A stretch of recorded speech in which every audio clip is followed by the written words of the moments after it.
Happy New Year, Happy New Decade, Happy New Sunday. A lovely Christmas. I got some nice presents. I was lucky. I know some people don't get any presents. I got a few presents. It was nice. My family, we don't go crazy. I see some people that get like 27 iPads and stuff for Christmas. We only spend like about 30 quid on each other for presents in my family. So there's a present limit. Or usually something food related. That's the other rule. If you can get something food related, then that's the rule. But I did get some presents. I will show you what I got for Christmas. First of all, these Marks and Spencer's Belgian truffles. You will notice the box is open. That's because I've eaten them all. Next thing I got was from my parents, I think. It's a bit festive and I've not opened it yet. It was a salted caramel.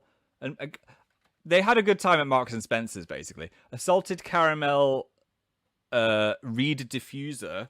I forgot the word for it then, so I had to read it. A reed diffuser. Next thing I got was this wallet, which I love. It's a Japanese PlayStation wallet. Dan got me this. I don't know if he got it in actual Japan when we were in Japan. That would make sense. But I had a PlayStation wallet before and it got so tatty and all my coins were falling out of it. So this is an upgrade. It's slightly more sophisticated. My friends make fun of me because I never have like a standard adult wallet. I've always got some kind of cartoonish wallet. And no, you shouldn't change yourself, should you? But I feel like this is 5% more sophisticated than my last one, which literally looks like a PlayStation 1, which is incredible. It's also slightly green. If you're a board game nerd, this is like amazing. You can tell it's a geeky board game when it's about a slightly boring subject. And the subject of this one is bird watching. But it's a board game. I played it at New Year with some friends. And you find birds, you collect eggs. It sounds super boring, but it's very competitive. And I don't know how to explain it. I get the tree delivered, and I never get a man in a kilt. All the time. 3 years in a row, this company is like, your tree will be delivered by a man in a kilt. And every year, I'm waiting, kind of a bit weird, because I'm like, do I want to see this guy in the kilt? Do I need to be like, nice kilt, if he's got the kilt? So I always get left with disappointment, but don't want to say, mate, where's your freaking kilt? And the man was in a kilt. We got a man in a kilt. And he was happy. I guess the kilt brought the happiness. You should wear a kilt, said All Time Melody. I did once on the radio. We did a radio show in Scotland, and I wore a kilt. And I span in the kilt, and I totally flashed my underwear. I wasn't even meaning to. It looked planned, but I totally forgot that would happen. I had a hamster who I was 99% sure was dead. So I went out and bought another one. Turns out he was just in a really deep sleep, so now I have 2 hamsters. Wow. I mean, that's a happy ending to what was originally quite a harrowing story.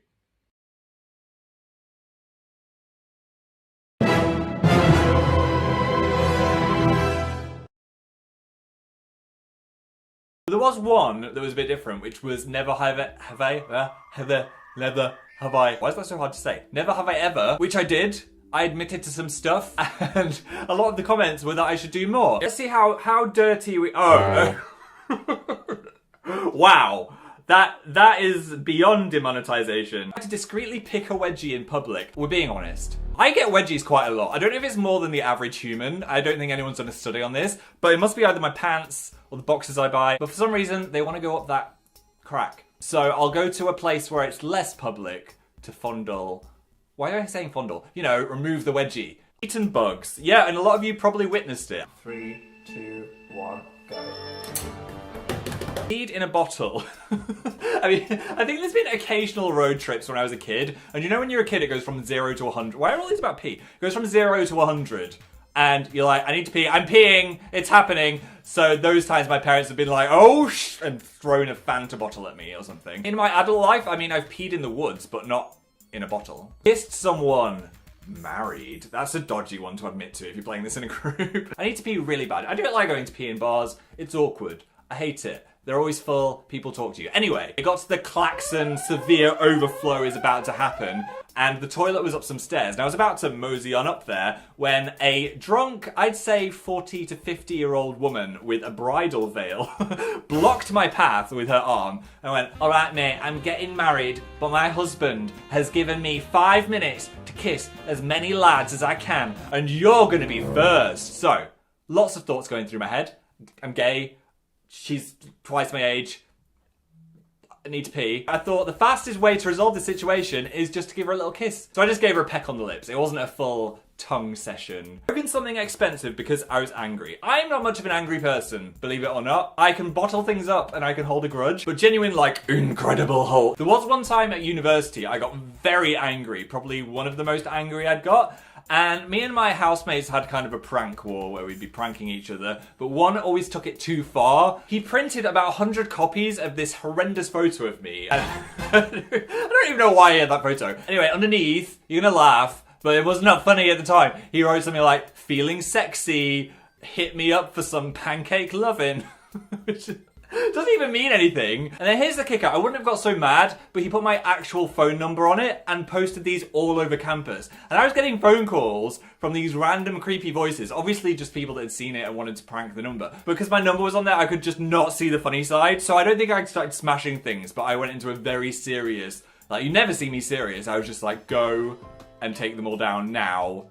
Take them all down now, or I'm never speaking to you again. So that was the end of the prank war, and I was the person that got slightly offended. I pranked my mum on the radio as well. I said there was badgers in the house or something, right? Let me find the clip. I've come down this morning and there's a badger. It's in the bathroom. I don't know what to do. You need to call the RSPCA. That's what you need to do. I love how she just straight there with the advice. Call the RSPCA. Do they bite? Yeah, they bite. Really? The fact it's got a baby makes it even worse. What, are you in your pyjamas or something? Yeah. Why is the fact that I'm in my pyjamas relevant to if there's a badger in the house? It's like, are you in your pyjamas? Yep. Now you've got the scene. Yeah, I think I'm going to hide and then call the RSPCA. Yeah. Oh, God, it's making a noise. Never dyed my hair the wrong colour. I will leave this as the example for that and say nothing else. Just an emoji while texting. Who wrote this? An alien. Imagine never having... What? Have I ever doubted my heterosexuality? Just assuming that the people reading this are heterosexual.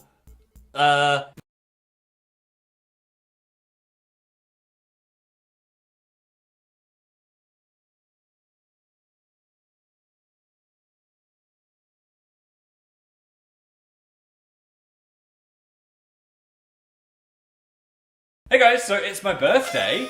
You guys are here. Because I thought we'd make a bit of content by trying to make my birthday cake without a recipe. As it's out of season, this is my first time baking on this channel without Dan, so it'd be interesting to see if he was a help or a hindrance in the baking process and see how well I do without him. Let's bake a cake. My heart is telling me to start with flour, because it's like the base of the cake, like the foundations of my cake house, but my brain is saying sugar and butter.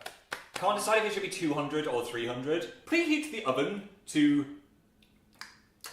200 degrees or 300? I'm feeling like 300 is way too hot, so I'm gonna say 200. Flour. I don't have a weighing scale because who knows what the a gram is in this situation. I'm just gonna feel it out with my intuition. Like, what feels like a good amount? Like that? I've never been more unsure of anything in my life. It's just really hard, so I might whack it in the oven for a second. Is this about it? It's happening now. A bit more. Ah! Oh, I just dripped butter all over the oven. But it's soft now, at least. Ow, ow, ow, ow, ow, ow, ow. I'm just gonna put loads in. Oh, that looks so satisfying. It's like one of those ASMR Instagram slime videos. Hello and welcome to my baking ASMR channel. I'm just mixing all of these unicorn pieces into the... Hoping this is enough mixture. Ooh, this is satisfying. Look at that. Just let's get it all in there. I don't know what to do. Okay, it's too... There's not enough. I don't have enough. So I could do two things. I could either make more or just hope this rises loads or have a slightly flat cake. I think it's gonna raise a bit. So either way, we're gonna get a nice slice of cake. 5 more minutes, that's it. Then she's out. 4, 3 minutes. Okay. 3 minutes. What am I doing? Ooh. Oh, it does smell really good. I've steamed up the camera. Sorry, guys. Is it springy to the touch? Ooh, yes. I'm gonna stick my thing in it. Smooth. I think we're done. It's so flat. So I do a Norman cake. I've lost the buttercream spreading device, so I'm using a knife. There we go.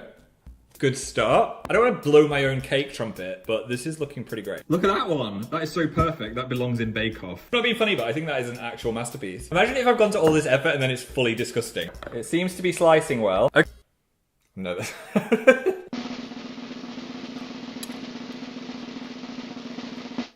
That is not bad. That is actually really nice. I think I might have put too much vanilla in. It tastes very vanilla-y. The texture is a little bit like eating a cushion.